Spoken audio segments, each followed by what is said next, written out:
교과서에 충실한 교과 토의, 여디디아의 교충 교토 시간입니다.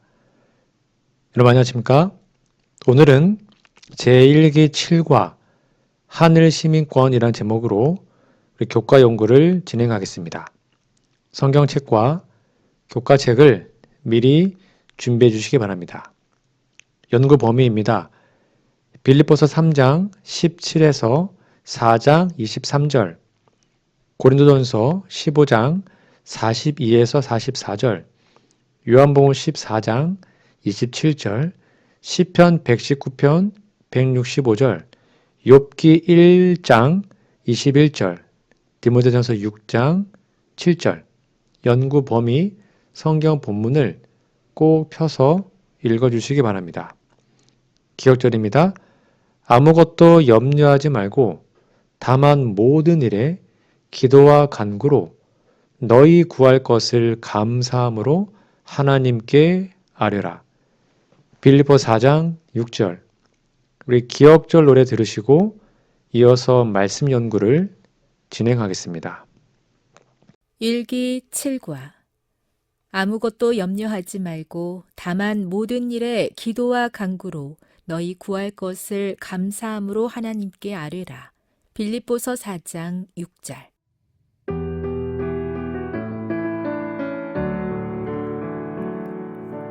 아무것도 염려하지 말고 다만 모든 일에 기도와 간구로 너희 구할 것을 감사함으로 하나님께 아뢰라. 빌립보서 4장 6절. 2월 8일 일요일입니다. 제목은 본보기. 자, 교과서 질문입니다. 빌립보서 3장 17에서 19절 읽어보라. 이 구절은 선한 본보기와 악한 본보기를 어떻게 묘사하고 있는가? 그 둘을 구별하는 핵심은 무엇인가?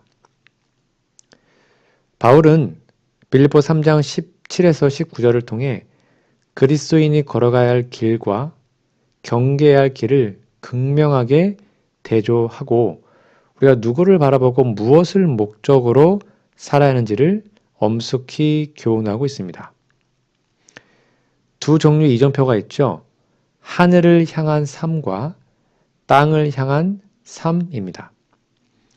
선한 본보기는 그리스도를 비추는 거울인데요. 사도 바울은 17절에 형제들아 너희는 함께 나를 본받으라. 그리고 너희가 우리를 본으로 삼은 것처럼 그와 같이 행하는 자들을 눈여겨보라고 권면합니다. 여기서 바울이 자신을 본받으라고 한 것은 인간적인 교만이 아닙니다. 그는 자신이 그리스도를 따르는 통로임을 알았기에 성도들이 신앙의 실제적인 모델을 보고 배울 수 있도록 자신과 동역자들의 삶을 제시한 겁니다. 영감이 그래도 진정한 지도자의 삶은 말보다 행실로 그리스도의 품성을 반사해야 함을 강조하며 우리가 하늘 도성에 합당한 자로 변화되기 위해서는 이미 그 길을 걷고 있는 신실한 자들의 발자취를 따라야 한다고 기록되어 있죠. 그럼 악한 본보기는 뭡니까? 십자가의 원수로 행하는 자들이죠. 18절입니다. 여러 사람들이 그리스도의 십자가의 원수로 행하고 있다고 기록되어 있습니다. 이는 단순히 교회 밖의 불신자가 아닙니다. 교회 안에 있으면서도 복음의 정신을 거스르는 자들일 수 있다는 겁니다. 즉 그들의 특징은 크게 네 가지인데요. 마침은 멸망입니다. 즉 그들의 끝은 영생이 아니라 영멸, 멸망이죠. 두 번째, 그들의 신은 배입니다. 즉 하나님이 아닌 자신의 육체적 욕망과 이기심, 식욕과 정욕을 숭배하는 거죠. 세 번째, 그 영광은 부끄러움이 있답니다. 즉 죄악된 일과 세상적인 자랑을 오히려 영광으로 여긴다는 겁니다. 그리고 가장 중요한 네 번째, 땅의 일을 생각하는 자입니다. 모든 관심과 목적이 오직 이 세상의 안락과 소유에 고정되어 있는 거죠. 자, 그러면 이 둘을 구별하는 결정적 핵심은 뭐죠? 바로 마음의 지향점입니다. 즉, 무엇을 생각하며 어디에 가치를 두고 사는가 이거죠. 선한 본보기를 따른 자들은 비록 발은 땅을 딛고 있으나 그들의 마음과 심의권은 하늘에 두는 자들입니다.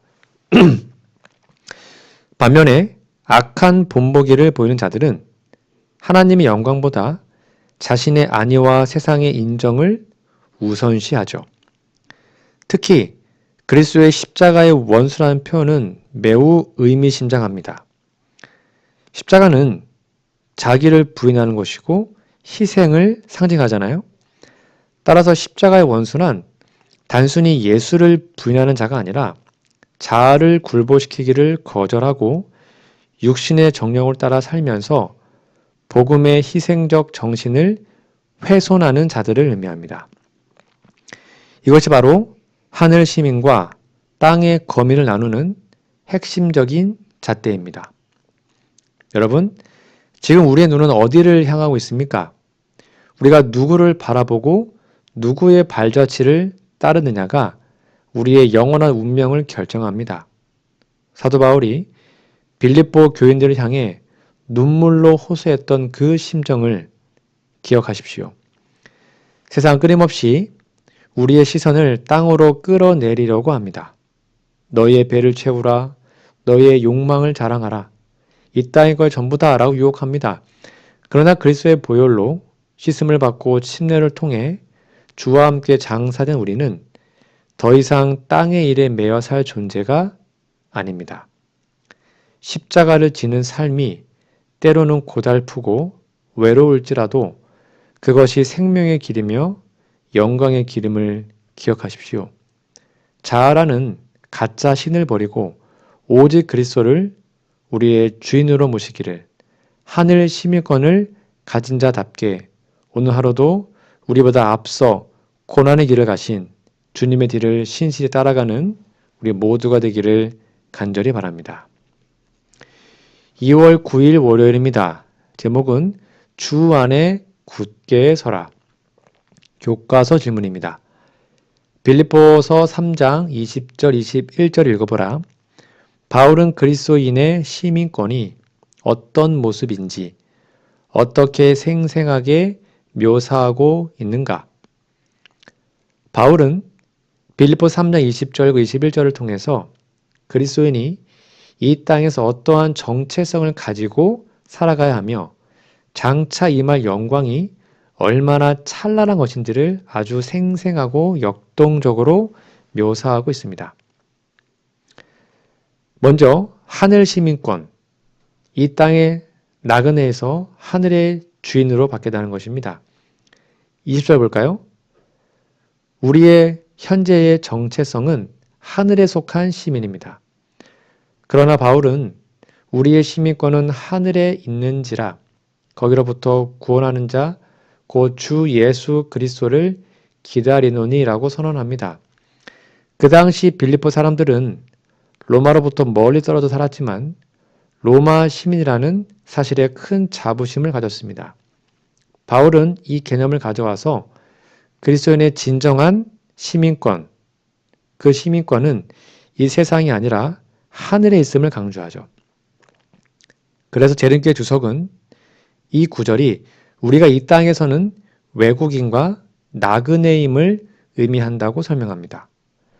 우리의 법률, 우리의 언어, 우리의 충성은 모두 하늘 정부에 속해 있죠. 영감은 그래도 우리가 하늘 시민권을 가졌다라는 것은 단순한 미래의 약속이 아니라 지금 이 순간 우리의 품성과 삶의 양식이 하늘의 표준에 부합해야 함을 의미한다고 가르칩니다. 우리는 하늘 왕국을 대표하는 대사로서 이 땅을 살아가고 있는 겁니다. 21절에 보면 미래의 소망이 나오죠. 영광스러운 몸으로 변화되는 것. 바울은 우리가 하늘 시민으로서 누릴 궁극적인 복을 신체적인 변화로 묘사합니다. 21절 볼까요? 그는 만물을 자기에게 복종하게 하실 수 있는 자의 역사로 우리의 낮은 몸을 자기 영광의 몸의 형체와 같이 변하게 하시리라. 여기서 낮은 몸이란 죄로 인해 쇠잔해지고 병들고 결국 죽음에 이르는 우리의 현재의 상태를 말합니다. 그러나 재림의 날 만물을 복종시키는 그리스도의 권능이 우리에게 임할 겁니다. 그리고 형체가 변화되죠. 그리스도께서 부활하셨을 때 입으셨던 그 불멸의 영광스러운 몸과 똑같은 모습으로 우리를 변화시키실 겁니다. 회복의 완성은 뭡니까? 전인적인 구원의 완성이죠. 죄로 파괴되었던 하나님의 형상이 육체의 정신과 영혼 모두에게 완벽하게 회복되는 순간입니다. 이 묘사의 핵심은 역동적인 기다림에 있습니다. 단순히 시간이 가기를 기다리는 것이 아니라 하늘 시민답게 살면서 그 나라의 왕이신 예수 그리스도를 간절히 사모하며 기다리는 것입니다. 우리의 시민권이 하늘에 있다는 확신은 이 땅의 고난과 질병, 죽음의 공포를 이겨내게 하는 강력한 힘이 됩니다. 여러분, 우리의 이름은 이미 하늘 생명책에 기록되어 있습니다. 우리는 하늘나라의 시민입니다. 왜 우리가 그 거룩한 하늘나라 시민인 우리가 이 땅에 썩어질 가치의 마음을 빼앗겨야 합니까? 왜 우리는 곧 벗어버릴 이 낮은 몸의 한계 때문에 좌절하고 절망하고 있습니까? 우리는 곧 이민을 떠난 사람입니다. 이 세상은 우리가 영원히 머물 집이 아닙니다. 그리스도와 연합하여 침례를 받고 그분과 함께 죽고 살아난 자들은 이제 저 하늘의 공기를 마시며 살아야 합니다. 곧 구름 타고 오실 주님께서 그분의 병든 몸, 우리의 병든 몸, 지친 영혼, 상처 입은 마음을 그분의 찬란한 영광의 형체로 순식간에 변화시켜 주실 것입니다. 예수님께 우리의 눈을 고정시켜서 그 재림의 날에 주님, 내가 주님을 기다렸습니다 라고 기쁨으로 외칠 수 있도록 하늘 시민답게 살아가는 우리 모두가 되기를 간절히 바랍니다. 밑에 있는 두 번째 질문입니다. 다음 구절은 영광스러운 상태를 어떻게 묘사하는가? 이 구절을 쭉 읽어보시면 우리들이 가장 소중히 여기는 그 복스러운 소망, 우리 주님의 재림 때 일어날 성도들의 영광스러운 변화를 입체적으로 묘사하고 있습니다. 첫 번째, 썩을 것이 입은 불멸의 옷, 영광스러운 몸의 실제와 본질을 말해주고 있습니다. 많은 이들이 부활을 막연한 영적 상태나 유령 같은 존재로 오해하지만 성경은 명확히 실제적이고 형체가 있는 몸의 부활을 가르칩니다. 욥은 고통 속에서도 내 가족이 벗김을 당한 뒤에도 내가 육체 밖에서 하나님을 보리라. 내가 그를 보리니 내 눈으로 그를 보기를 외인처럼 하지 않을 것이라 라고 욥기 19장 26, 27절에 말합니다. 즉 자신의 눈으로 창조주를 직접 대면할 신체적 부활을 확신했습니다. 이 소망은 부활이신 예수님의 선언에 완벽히 증명됩니다. 주님은 제자들에게 누가복음 24장 39절에 보면 내 손과 발을 보고 나인 줄 알라. 또 나를 만져보라. 영은 살과 뼈가 없으되 너희 보는 바와 같이 나는 있느니라고 말씀하셨습니다. 즉 부활하신 그리스도의 몸이 우리 부활의 첫 열매이자 모델임을 강조합니다. 즉 우리가 입을 영광스러운 몸은 만질 수 있고 알아볼 수 있으며 살과 뼈가 있는 실제적인 몸입니다. 두 번째, 굴욕에서 영광으로, 약한 것에서 강한 것으로 바뀝니다. 바울은 고린도전서 15장을 통해서 이 변화의 신비로운 성격을 대조적으로 설명합니다. 현재 우리의 몸은 썩을 것이고 욕된 것이므로, 약한 것이므로 부활의 날에는 썩지 아니할 것으로 다시 살아나며 영광스러운 것으로 다시 살아나며 강한 것으로 다시 살아나게 됩니다. 여기서 고린도전서 15장 44절입니다. 육의 몸으로 심고 신령한 몸으로 다시 살아난다 라는 표현은 물질이 없는 유령이 된다는 뜻이 아닙니다. 영감의 글에는 죄의 저주와 질병, 결합에서 완전히 해방되어 성령의 생명력으로 충만한 몸, 즉 하늘의 대지에 적합한 완전한 품성의 외적 표현으로서의 몸을 의미한다고 가르칩니다. 혈과 육으로는 하나님 나라를 이어받을 수 없기에 주님께서는 우리의 필사적인 존재로 불멸이라는 옷을 입혀주시는 것입니다. 세 번째, 그리스도와 함께 나타날 최고의 영광을 살펴볼까요? 우리의 영광은 우리 자신에게서 나오는 것이 아니라 생명의 근원이신 그리스도께로부터 옵니다. 우리 생명이신 그리스도께서 나타나실 때에 너희도 그와 함께 영광 중에 나타나리라는 그 약속처럼 재림의 순간 성도들은 단순히 죽음에서 깨어나는 것을 넘어 그리스도의 신성의 광채에 동참하게 됩니다. 즉 이것은 에덴의 회복이자 하나님의 형상의 완벽한 재현입니다. 사망이 생명에게 삼킨 바 되고 승리가 확정되는 우주적 축제의 순간이죠. 여러분, 지금 거울 속에 비친 우리의 모습이 때론 연약하고 질병으로 야유었고 세월의 흔적에 지쳐 보일지라도 낙심하지 마십시오. 그 몸은 곧 벗어버릴 썩을 씨앗에 불과합니다. 우리가 주님과 연합하여 침례의 물속에 잠길 때 자아를 장사 지냈던 것처럼 장차 주님의 호령과 천사장의 나팔 소리가 울려 퍼질 때 우리 연약함은 영원히 무덤에 넘겨줄 겁니다. 욥이 고대했고 바울이 확신했던 그날 우리는 병들지 않는 눈으로 주님을 뵙고 쇠하지 않는 다리로 유리바다를 건너며 죽음이 없는 나라에서 영원한 노래를 부르게 될 것입니다. 이 땅의 고통은 잠시뿐이죠. 사망아 너의 승리가 어디 있느냐 라고 외치며 무덤을 박차고 일어나 그 영광스러운 아침을 바라보게 될 것입니다.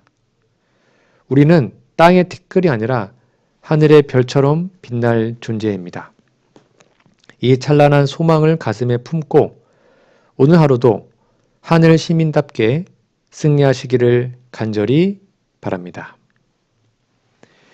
2월 10일 화요일입니다. 제목은 주 안에서 항상 기뻐하라. 자, 교과서 질문입니다. 빌립보서 4장 4에서 7절 읽어보라. 우리는 어떻게 하나님의 평안을 경험할 수 있는가?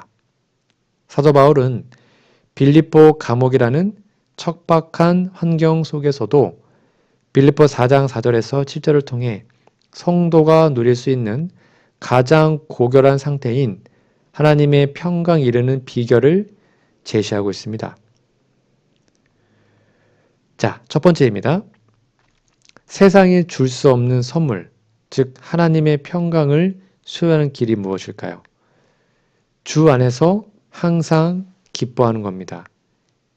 이게 바로 평안의 토대이죠. 빌립보 4장 4절입니다. 주 안에서 항상 기뻐하라. 내가 다시 말하노니 기뻐하라. 우리 재림교회 주석은 이 기쁨이 감정적인 흥분이 아니라 우리 삶의 주권이 하나님께 있다는 확신에서 나오는 의지적 선택임을 강조합니다.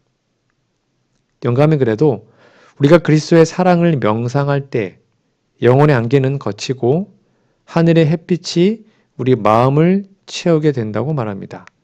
즉 환경이 아닌 주 안에서 머무는 것이 평안의 첫 걸음이죠.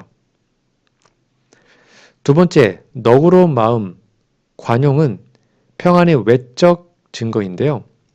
빌립보 4장 5절에 보면 너희 관용을 모든 사람에게 알게 하라. 주께서 가까우시니라.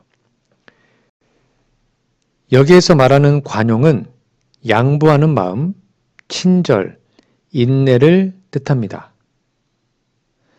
주님의 재림이 임박했다는 의식은 우리로 하여금 사소한 갈등이나 불이익에 연연하게 하지 않게 만듭니다. 재림교의 기본 교리에는요, 기독교적 품성은 타인과의 관계에 나타나는 평안한 태도가 곧 내면의 평강을 지키는 방어벽이 됨을 가르치고 있죠. 세 번째, 감사함으로 드리는 기도, 이게 평안의 통로인데요. 하나님의 평강을 경험하는 가장 실제적인 방법은 아무것도 염려하지 않고 다만 모든 일에 기도와 간구로 너희 구할 것을 감사함으로 하나님께 아뢰는 것입니다. 여러분, 염려의 거절입니다. 염려는 불신앙의 산물이죠. 반대로 감사를 동반하는 것, 즉 감사하는 것은 기도 응답을 받기 전이라도 이미 주실 줄 믿고 감사하는 태도가 사단의 어두운 그림자를 물리치는 강력한 무기입니다. 우리가 모든 세세한 필요를 하나님께 맡길 때 비로소 마음의 짐이 내려놓아집니다. 그러면 이렇게 마음과 생각을 지키는 보초병, 평안의 결과는 무엇입니까? 이러한 신뢰의 결과로 임하는 것이 바로 모든 지각에 뛰어난 하나님의 평강입니다. 여기서 지키시리라라는 단어는 군대 용어인데요. 적의 침입으로부터 성을 지키는 파수꾼을 의미합니다. 그리스도 예수 안에 있는 자들에게는 세상이 이해할 수 없는 평안이 내려와서 외부의 어떤 환란이나 내면의 불안이 우리의 마음과 생각을 침범하지 않도록 수호해 주시는 겁니다. 여러분, 우리를 짓누르고 있는 그 염려의 무게를 언제까지 혼자 짊어지고 가시겠습니까? 우리 주님께서는 우리의 마음이 불안의 전쟁터가 아니라 평강의 궁전이 되기를 원하십니다. 우리가 주님과 연합하겠다는 서약으로 침례를 받고 물 위에 올라왔을 때 우리는 이미 이 땅의 염려에 대해서 죽고 하늘의 생명으로 다시 태어난 자들입니다. 그런데 왜 여전히 지나간 일에 후회하고 오지 않는 내일을 두려워하며 오늘의 평안을 도둑맞고 있습니까? 주님은 지금 우리에게 말씀하십니다. 내게 맡겨라. 내가 너를 위해 싸워주겠다. 우리의 기도를 감사의 노래로 바꾸십시오. 비록 폭풍우가 몰아칠지라도 반석 대신 그리스도 안에 피하십시오. 세상의 어떤 지식으로도 설명할 수 없는 그 고요하고 깊은 평강이 우리의 영혼을 덮을 것입니다. 주님의 재림이 가까운 이때에 세상에 줄 수 없는 그 거룩한 평안을 소유하며 흔들리지 않는 남은 백성이 되시기를 간절히 호소합니다. 밑에 있는 두 번째 질문입니다. 시편 29편 11절, 이사야 9장 6절, 누가복음 2장 14절, 요한복음 14장 27절, 고린도전서 14장 33절은 하나님의 평안에 대한 우리의 이해를 어떻게 넓혀주는가? 이 구절들은 하나님의 평강이 단순한 감정적 안녕을 넘어 하나님의 본성이자 그리스도인의 정체성, 그리고 마지막 시대를 살아가는 우리에게 주시는 가장 강력한 무기임을 일깨워줍니다. 자, 첫 번째, 하늘의 평강의 다각적 이해를 해야 합니다. 그게 본질이 뭔지, 선물이 뭔지, 그리고 유산이 뭔지요. 하나님의 본성을 볼까요? 고린도전서 14장 33절에 보면 하나님의 본성은 질서 화평의 근원이시죠. 사도 바울은 하나님은 무질서의 하나님이 아니시요 오직 화평의 하나님이시라고 선포합니다. 즉 이 구절이 하나님의 정부와 품성의 기초를 보여주는 것이죠. 평강은 단순히 갈등이 없는 상태가 아니라 하나님의 거룩한 법과 질서가 온전히 다스릴 때 나타나는 결과입니다. 무질서가 죄의 특징이라면 평강은 하나님의 임재의 증거입니다. 두 번째, 평강의 실체가 뭘까요? 이사야 9장 6절에 보면 평강의 왕이신 그리스도. 바로 이사야 선지자는 메시아를 평강의 왕이라고 명명했죠. 이는 평강이 추상적인 개념이 아니라 바로 예수 그리스도 그분임을 의미합니다. 그분의 탄생할 때 천사들이 노래했던 이 땅에서는 하나님이 기뻐하시는 사람들 중에 평화다라고 말했잖아요. 그리스도의 성육신을 통해 하늘과 땅에 끊어졌던 평화가 회복되었음을 선포한 겁니다. 영감의 글에는 그리스도께서 우리 마음에 들어오실 때 그분의 평화가 우리를 지배하게 된다고 가르칩니다. 세 번째, 평강의 능력은 뭘까요? 시편 29편 11절에 보면 힘과 복으로 주어지는 권능입니다. 시편 기자는 여호와께서 자기 백성에게 힘을 주시며 여호와께서 자기 백성에게 평강의 복을 주신다라고 노래합니다. 여기에서 주목할 점은 힘과 평강이 연결되어 있다는 겁니다. 하나님의 평화는 연약함이 아니라 폭풍 속에서도 흔들리지 않는 영적 권능입니다. 재림교의 기본 교리는 성령의 열매로서의 화평이 시련을 견디게 하는 하늘의 에너지임을 강조합니다. 네 번째, 평강의 차별성이 있습니다. 요한복음 14장 27절, 세상이 흉내낼 수 없는 유산이에요. 예수님은 승천하시기 전에 말씀하셨죠. 제자들에게 평안을 너희에게 끼치노니 곧 나의 평안을 너희에게 주노라. 내가 너희에게 주는 것은 세상이 주는 것과 같지 않다라고 말씀하셨잖아요. 세상의 평안은 상황과 환경에 지배받지만 주님이 주시는 평안은 십자가라는 극심한 고난 앞에서도 유지되었던 그분의 평안입니다. 이는 주님께서 우리에게 남겨주신 거룩한 유산이며 우리가 어떠한 위기 속에서도 담대할 수 있는 근거가 됩니다. 여러분, 지금 우리의 마음을 흔드는 풍랑이 무엇입니까? 세상은 소리 높여 평화를 외치지만 그것은 모래 위에 세운 성처럼 작은 파도에도 금세 허물어지고 맙니다. 하지만 우리에게는 결코 흔들리지 않는 평강의 왕이 계십니다. 우리가 그리스도와 연합하여 침례를 받고 물 위로 올라왔을 때 주님께서는 우리의 모든 죄를 씻으시고 그 자리에서 평강을 채우셨습니다. 그 평강은 환경이 좋아 누리는 안락함이 아니라 전능하신 하나님이 내 아버지이시며 그분이 모든 질서를 주관하고 계신다는 확신에서 오는 거룩한 고요함이죠. 세상은 점점 더 무질서와 혼돈 속으로 빠져들 겁니다. 사람의 마음은 두려움으로 가득 차게 될 것입니다. 그러나 남은 백성은 달라야 합니다. 질서의 하나님, 평강의 왕을 모신 이들은 폭풍의 눈 한가운데서도 노래할 수 있는 것이죠. 오늘 주님께서 내미시는 그 평강의 손을 붙잡으십시오.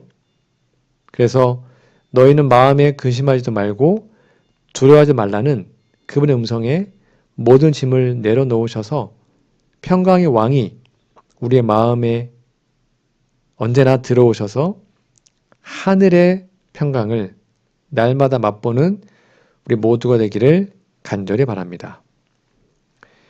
2월 11일 수요일입니다. 제목은 이것들을 생각하라. 자, 교과 질문입니다. 빌립보서 4장 8절 9절 읽어보라. 이 구절은 어떤 구체적인 행동을 권고하는가? 교과서 질문에 다 읽어보셨죠? 여기 보시면 이 결론이거든요. 이 8절과 9절에서 그리스도인의 품성 형성을 위한 가장 구체적이고도 강력한 이중 권고를 제시하는데요. 이는 단순히 생각하는 단계에 머무는 것이 아니라 그 생각이 행동으로 이어져 결국 하나님의 임재를 경험하게 하는 거룩한 훈련의 과정입니다. 자, 하늘의 품성을 형성하는 이중적 행동이 뭘까요? 8절 볼까요? 생각의 문을 지키는 거룩한 사유입니다. 바로 먼저 우리의 마음이라는 정원에 어떤 씨앗을 심어야 할지 8가지 목록을 제시합니다. 끝으로 형제들아, 무엇이든지 참되며 무엇이든지 경건하며 무엇이든지 옳으며 무엇이든지 정결하며 무엇이든지 사랑받을 만하며 무엇이든지 칭찬받을 만하며 무슨 덕이 있든지 무슨 기림이 있든지 이것들을 생각하라. 즉, 이 권고는 우리의 정신적 에너지를 어디에 집중할지 선택하라는 엄중한 명령입니다. 여기 생각하라라는 단어는 단순히 스쳐 지나가는 생각이 아닙니다. 그것을 가치 있게 여기고 깊이 묵상하며 마음의 토대로 삼으라는 뜻입니다. 근데 어떻게 그게 가능할까요? 바라보면 변화되잖아요. 우리는 바라보는 것에 변화되거든요. 그게 바라보는 법칙입니다. 우리가 세상에 저속하고 부정한 것들의 정신을 노출시키면 품성도 그렇게 변합니다. 하지만 고결하고 하늘에 속한 것들을 명상하면 우리의 정신은 고양되고 거룩해집니다. 이것이 바로 품성 변화의 시작인 생각의 훈련입니다. 그리고 9절에 보시면 보고 배운 바를 옮기는 능동적 실천을 말합니다. 생각의 다음 단계에는 반드시 행동의 단계가 뒤따라야 하잖아요. 9절, 너희는 내게 배우고 받고 듣고 본 바를 행하라. 그리하면 평강에 하나님이 너희와 함께 계시리라. 신앙이 구체화를 말한 겁니다. 바울은 자신이 전한 교훈, 즉 배우고 받은 것과 자신의 삶의 모본, 듣고 본 것을 그대로 실천하라고 말합니다. 여러분, 신앙이 단순한 지적 동의가 아니잖아요. 삶의 방식입니다. 진리는 그걸 삶에서 실천될 때 비로소 능력이 되잖아요. 자, 그러면 하나님의 임재의 조건이 뭘까요? 9절 후반부의 약속이잖아요. 되게 중요합니다. 우리가 이렇게 진리를 실천할 때 그리하면 하나님의 평강을 넘어 평강의 하나님이 우리와 직접 함께 하시겠다고 약속하십니다. 즉, 순종은 하나님을 우리의 삶의 현장으로 모셔드리는 가장 확실한 통로입니다. 여러분, 바울의 권고는 무엇을 생각하느냐가 어떻게 사느냐를 결정하고 그 삶의 결과가 하나님과의 동행임을 보여줍니다. 고결한 생각은 고결한 행동을 낳고 고결한 행동은 하늘에 적합한 품성을 형성합니다. 여러분, 우리의 마음이라는 성소 안에는 지금 어떤 생각들이 머물고 있습니까? 하루에도 수만 가지 생각이 우리의 마음의 문을 두드리고 있습니다. 세상의 근심, 타인에 대한 미움, 육심의 정욕이 우리의 소중한 정신적 에너지에 낭비하도록 두지 마십시오. 이제 우리는 예수님의 위대함, 그 지식을 얼마나 많이 가졌냐가 아니라 그 고결한 지식을 얼마나 삶의 작은 부분에서까지 실천하고 있느냐, 이것이 중요한 거잖아요. 오늘 우리가 품은 참된 생각 하나가 우리의 말과 행동을 바꿀 겁니다. 그리고 그 순종의 발걸음 끝에서 우리는 세상이 줄 수 없는 하나님의 임재를 경험하게 될 것입니다. 비록 이 땅의 공기가 오염되고 세상이 어지러울지라도 우리의 마음만은 하늘의 덕과 기림으로 충만하게 채우십시오. 그리하여 곧 구름 타고 오실 주님께서 우리를 보실 때 참으로 내 마음을 닮았구나 라고 인정하시는 신실한 남은 백성이 되시기를 간절히 바랍니다. 2월 12일 목요일입니다. 제목은 자족의 비결. 자, 교과서 질문입니다. 빌립보서 4장 10에서 13절, 19절을 읽어보라. 바울은 만족하고 행복한 삶을 위한 어떤 비결을 알려주고 있는가?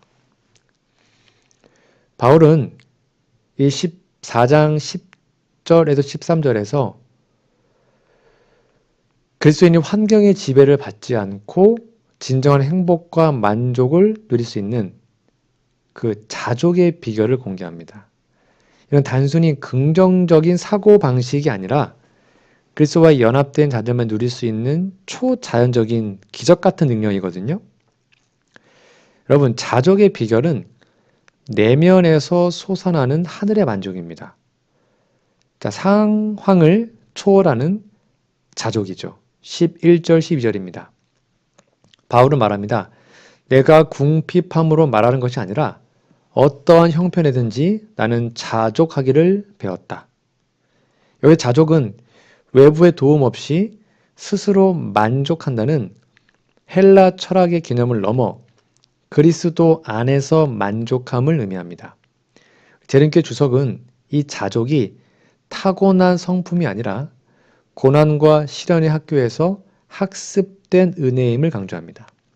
즉 비천에 처하든지 풍부에 처하든지 배부르든지 배고프든지 상관없이 바울이 평안할 수 있었던 이유는 그의 행복의 근원이 이 땅의 자원이 아닌 하늘에 있었기 때문이죠. 그래서 그 유명한 능력의 근원, 내게 능력 주신 자 안에서 내가 모든 것을 할 수 있다라고 13절에 말하고 있는 겁니다.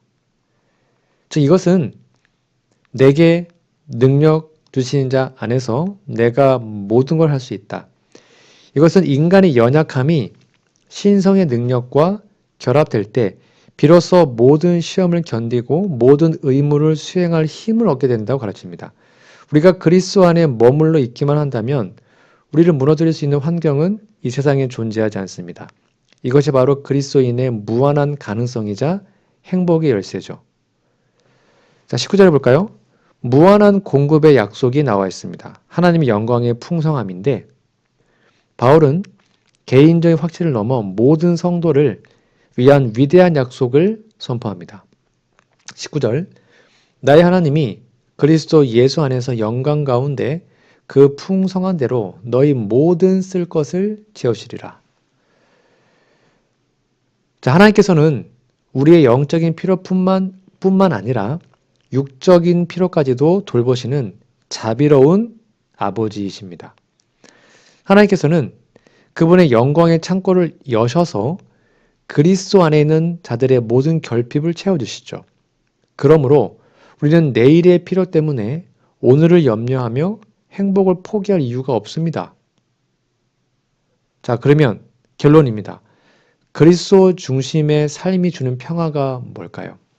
바울이 발견한 행복의 비결은 환경의 변화가 아니라 관계의 깊이에 있었던 겁니다. 그는 감옥에 갇혀 있었으나 영혼은 자유로웠고 아무것도 가진 것이 없었으나 만물을 소유한 자처럼 살았어요. 그가 누린 만족은 자신의 부족함을 하나님의 풍성함으로 채우는 믿음의 결과였습니다.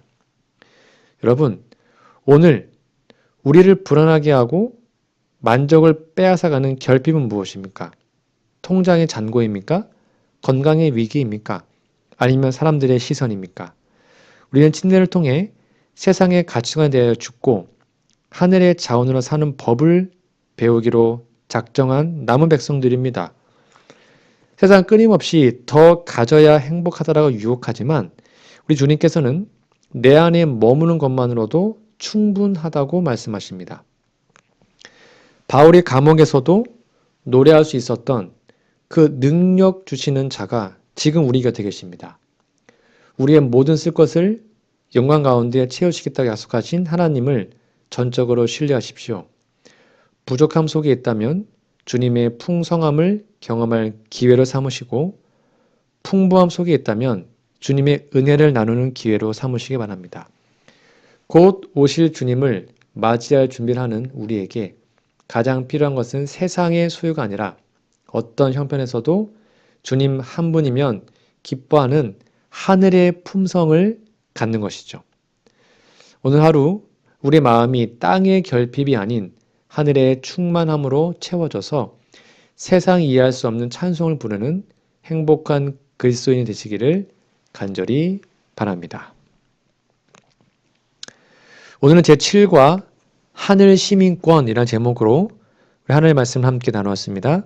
여러분, 연구 범위 성경 본문을 꼭 여러 번 읽어보시고 깊이 있게 말씀을 연구해 보시기 바랍니다. 다음 주에는 제8과 그리스도의 탁월하심이라는 제목으로 은혜의 말씀을 함께 나누겠습니다. 다음 주까지 건강하시고요. 우리 기도하고 오늘 모든 교과 토요일을 마치겠습니다. 하늘에 계신 아버지, 세상의 모습을 알게 모르게 또 분별 없이 쉽게 따라가는 잘못에서 우리를 건져주시기를 기도합니다. 나의 하루가 다른 어떤 것이 아닌 예수님의 십자가 닮아가며 그것에 한 걸음씩 가까이 갈 수 있는 삶이 되도록 도와주시옵소서. 이 땅에 속한 사람처럼 세상 일만 생각하고 추구하는 저희를 불쌍히 보시고 하늘에 속한 사람임을 분명히 깨닫도록 이끌어 주시옵소서. 우리를 새롭게 하시는 주님의 약속이 지금의 삶에 이루어지게 하시고 새 삶을 살 수 있게 도와주시옵소서. 주님, 때로 저희의 마음은 무겁고 속도 불편해서 어떻게 할 바를 모를 때가 있습니다. 세상은 평안을 주지 못하며 우리 몸을 낫게 하지도 못합니다. 주님을 향하여 눈을 드니 우리를 굽어보시고 이곳에 함께 하셔서 평안과 힘을 더해 주시옵소서. 압박과 무거운 짐으로 때로는 신음하고 다투는 우리의 삶 속에 주님의 평안을 주시기를 간구합니다. 주님의 모본을 따르기 원하지만 우리의 부족함으로 어려운 일들을 많이 경험합니다. 마음을 지켜주시고 하늘의 길을 따르게 하옵소서. 시 없이 노력하는 일도 한순간에 사라질 수 있음을 잊지 않고 주님의 지혜를 따라 살기 원합니다. 지금 우리와 함께하게 원하시는 주님의 말씀을 새기고 기도하며 약속하신 놀라운 가능성을 바라보고 은혜를 경험하며 살게 도와주시기를 예수님의 이름으로 기도합니다. 아멘.